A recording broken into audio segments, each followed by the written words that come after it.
जेके Haryana news देखने वाले सारे दर्शकों ने जस्सू खरकिया की राम राम।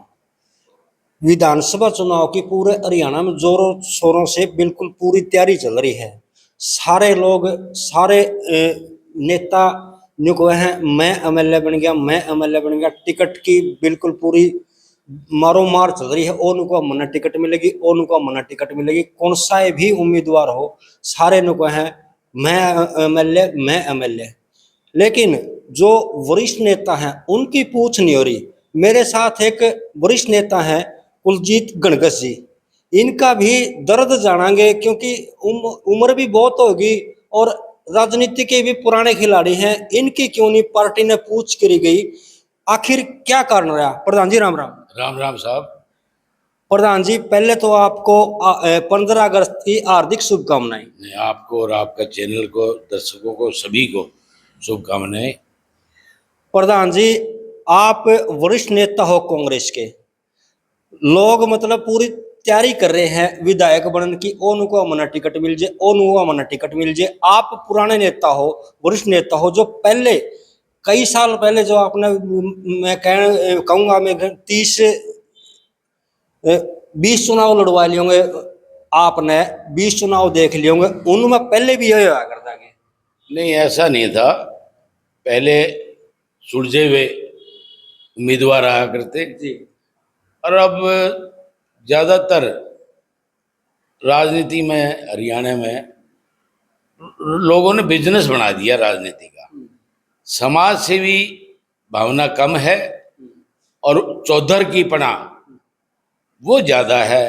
या अपना जो है कोई किस विचार से वो उम्मीदवार बनना चाहते हैं, मेरी समझ से बाहर है।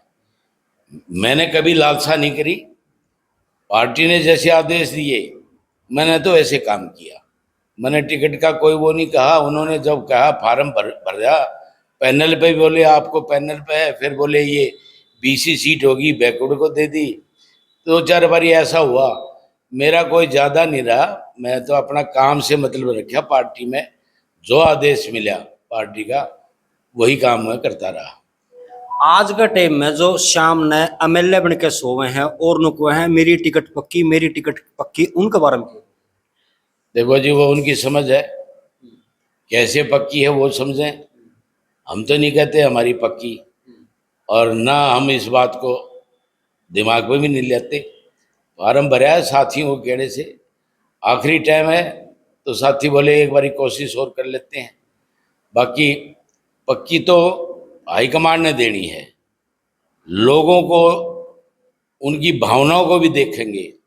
सर्वे होते हैं, अंदर खाने भी सर्वे हैं, पार्टी के भी सर्वे हैं, और उससे पता लगेगा भाई किसको मिलेगी। जिसको मिलेगी वो कह रहे हैं मेरी पक्की, वो गलत है उनकी बात। पक्की किसी की नहीं है। पक्की बताओ किसे कैसी होगी? पक्की तो हाईकमांड देगी। एक ना आदमी ने नहीं देना। वो 3-4 नेता भी हैं, वो भी सोचेंगे किसको देनी है। तो चलो, उनकी अपनी सोच है। आपकी राजनीति की बात करें, आप वरिष्ठ नेता हो कांग्रेस के। आपकी राजनीति की शुरुआत कहाँ से हुई? मेरी शुरुआत तो 69 से जाट कॉलेज हिसार में पढ़ता था, और वहाँ जब चंडीगढ़ का सिलसिला चला और उसमें हमने भूख हड़ताल भी करी, और लाजपत पार्क होता था यहाँ रेलवे स्टेशन के पास, हमने भूख हड़ताल रखी। और हमारा फिर वो समापन करने के लिए चौधरी रणबीर सिंह, जो भूपेंद्र सिंह हुड्डा जी के पिताजी थे, उस टाइम मेंबर पार्लियामेंट थे, वो भी आए। और उनका साथ एक रणधीर सिंह बैयापुर थे, वो भी आए। उन्होंने हमारा वो वर्त खुलवाया था। तो उस टाइम फेरूमान था पंजाब का, वो चंडीगढ़ पंजाब को दे मांग रहा था। हमारे एक आचार्य जी थे, रामदेव जी थे, क्या नाम था, उन्होंने भूख हड़ताल कर रखी थी। वो हरियाणा में मांगना चाहते थे चंडीगढ़। तो हमारे स्टूडेंट यूनियन ने ये फैसला किया हम भी भूख हड़ताल करेंगे। तो हमने वहाँ उस टाइम भूख हड़ताल की थी। तो ये 69, हाँ 69-70 में से हम राजनीति में आ गए थे। और फिर एक यूनियन बनी थी, रणधीर सिंह वो था, रणधीर सिंह माजरा गांव और बेरवाल, वो प्रधान थे, मैं उप प्रधान था। 4-5 लड़के थे उस जमाने में। शमशेर खाबड़े का था एक हमारे साथ, और भी थे। हमने यूनियन सी बना के हमने अच्छा प्रोग्राम किया था। चंडीगढ़ जब सिलसिला चला था तो उस टाइम से हम राजनीति में थे। स्टार्टिंग आपने कांग्रेस से ही की थी या फिर दूसरी पार्टी? नहीं, मेरी स्टार्टिंग जो है सच्चाई है। मेरे को साथी बोले 77 के, जब उस टाइम बहुत तगड़ी लहर आ गई, ये था जो इसके जनता पार्टी के, जो एक पूरी वो देश के अंदर एक इमरजेंसी लागू हो गई थी कांग्रेस के टाइम में, और एक राजनैन और एक वो थे जयप्रकाश नारायण, उन्होंने एक वो बनाया था पूरी इकट्ठी अपोजिशन को करके। तो उस टाइम लड़के बोले हम तो भाई ना इसमें जाते, ना हम तो चुनाव लड़ाएंगे। तो मैं उनके साथियों की वजह से बरवाड़ा हल्के से 77 में मैंने फार्म भर दिया था चुनाव लड़ने के लिए। फिर चौधरी देवीलाल जी और चौधरी वीरेंद्र सिंह नारनौल से और उनके साथ और भी नेता थे, उन्होंने जयनारायण वर्मा जी को टिकट दे दी जनता पार्टी की, और वो उन्होंने मेरे को इज्जत से रिक्वेस्ट करके मेरे को बरवाड़ा में एक जलसे में बिठा दिया। तो मेरे को फिर उन्होंने जिला युवा जनता पार्टी का जिले का प्रधान बनाया। पीताम्बर सैनी जी जिला प्रधान होते थे जनता पार्टी के, मेरे को युवा जनता का प्रधान बनाया।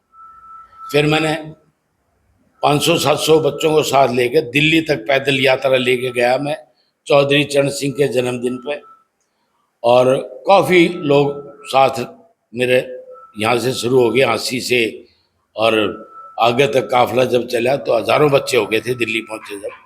हमारा रास्ते में स्वागत हाँसी अमीरचंद मक्कड़ ने किया, और उससे आगे हमारा जो खरगड़ा गांव में बड़े लोगों ने स्वागत किया।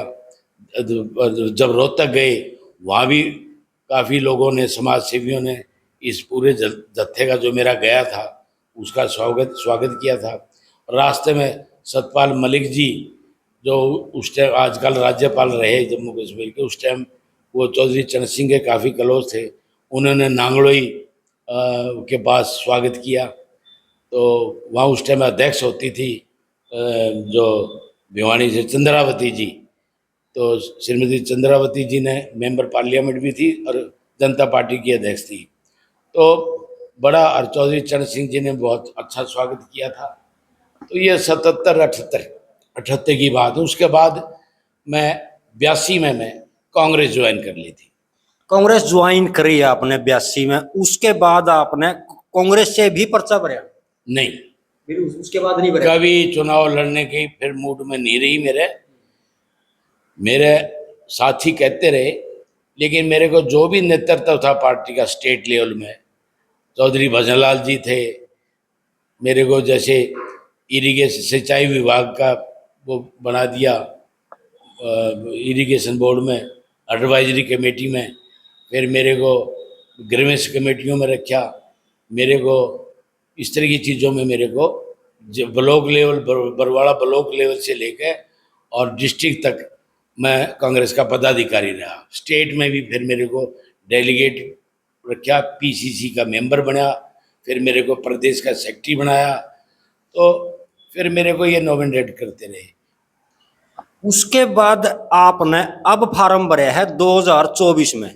आज आप अपने आप ने कितने नंबर पे देखो जी, ऐसा है कि मेरे साथियों के हर गांव में, बरवाड़ा में पूरा हल्का जो है, चाहे वो इस साइड से शुरू हो जाओ, राजली, सरसोद, और जो दिगताना, बैबलपुर, और जो आगे तक चले जाओ न्याणा, और जो हमारे लाडुआ है, सातरोज है, और जो हमारे खरकड़ी, खोखा, जो भी है, मिर्ज़ापुर, सब साथी हर गांव में जो हमारे पुराने साथी हैं, सबका ये आदेश था भाई हमने एक मीटिंग भी बुलाई थी लोकसभा के चुनाव के टाइम में, सबने ये आदेश दिया था भाई किसी तरह भी हमारी मान ले, अब आखिरी टाइम एक बारी और आप फार्म भरो। आपने फार्म भर दिया, बरवाड़ा हल्का से फार्म भर दिया, लेकिन आपने बरवाड़ा की हल्का की समस्याओं का पता है कि भी बरवाड़ा हल्का में कहाँ कहाँ क्या समस्या है और बरवाड़ा शहर की क्या समस्या है? बिल्कुल जी, अगर जो बरवाड़ा में रहने वाला आदमी, बरवाड़ा एरिया में रहने वाला बचपन से, जो हम ही समस्या को नहीं समझेंगे, बाहर का नहीं समझ सकता। ये दुर्भाग्य की बात है, इस हल्के में बाहर के आते रहे, कोई सिसाई का आ गया, कभी सरसा साइड के आ गया, कभी कोई और हिसार से आ गया, घिराए से आ गया, तो उन लोगों को इस समस्या का नहीं। मेरा तो यहाँ बरवाड़ा में भी घर है, हॉस्पिटल के साथ मकान बना रखे है, मेरा हिसार में भी मकान है। मैं इसकी यहाँ कई सालों से मेन समस्या सीवरेज की देखी, सब गंदगी फैल जाती है, सारी सड़कों की देख लो आप, फ्लड टाइप हो जाता है, बहुत ज़बरदस्त पानी भर जाता है, आदमी टप नहीं सकते, ये समस्या। और बाकी कोई भी हॉस्पिटलों में की देख लो हालत, कभी डॉक्टर नहीं है सरकारी हॉस्पिटल में, एम्प्लॉई नहीं है सरकारी में, स्कूलों में भी यही दशा है। तो समस्या है। बिजली भी यहाँ ट्रांसफार्मर होते हुए ये अपना कांग्रेस राज में लगाया था जो थर्मल प्लांट, यहाँ भी ऐसी हालत है, बिजली फिर भी नहीं है यहाँ बरवाड़े के अंदर। तो ये सारी समस्याएं हैं, ये इतनी समस्याएं हैं, आप सीवर की ले लो, पब्लिक हेल्थ की ले लो, हेल्थ की ले लो, एजुकेशन की ले लो, सारी ही समस्याएं हैं।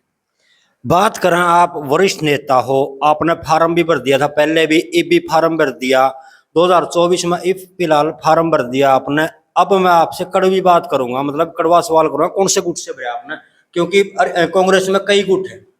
ऐसा है भाई मेरे साथी, सच्चाई पूछ, मैं कांग्रेस में इतने साल से हूँ, इसमें कोई गुट वुट में मानता ही नहीं। हमारे से ये पता नहीं कांग्रेस को क्यों कह देते हैं गुट। ये बीच में देख लो आप, बीजेपी में ये कैप्टन अभिमन्यु वाला गुट, ये खट्टर साहब का गुट, ये अब उस इसमें पता नहीं कितने गुट बन रहे हैं, ये सैनी साहब का गुट, ऐसा है। अरे देख लो इनका चुनाव है, उसकी हालत देख लो आप, वो बोले मेरे को, रणजीत सिंह बोले मेरा साथ नहीं दिया, मेरे खिलाफ रहे लोग बीजेपी के। तो गुट तो वहाँ है, हमारे सारे जब भी चुनाव होगा सब इकट्ठे हैं।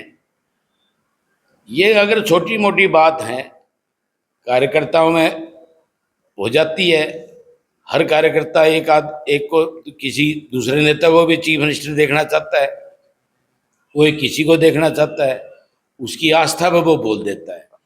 कल को आपने टिकट मिला है, यहाँ 20 कैंडिडेट हैं, कल को आपको अगर टिकट मिलती है तो गुटबाजी से आपकी टांग खिंचाई नहीं होती?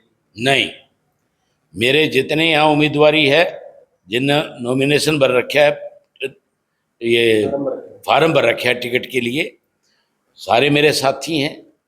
अगर उनमें किसी को मिलती है, तय दिल के साथ मैं उनके साथ काम करूंगा, उनकी मदद करूंगा, उनकी पूरी पार्टी, मैं नहीं, सभी ऐसे हैं कांग्रेसी, सब एक दूसरे की टिकट, एक को मिलनी है किसी को मिल जाओ।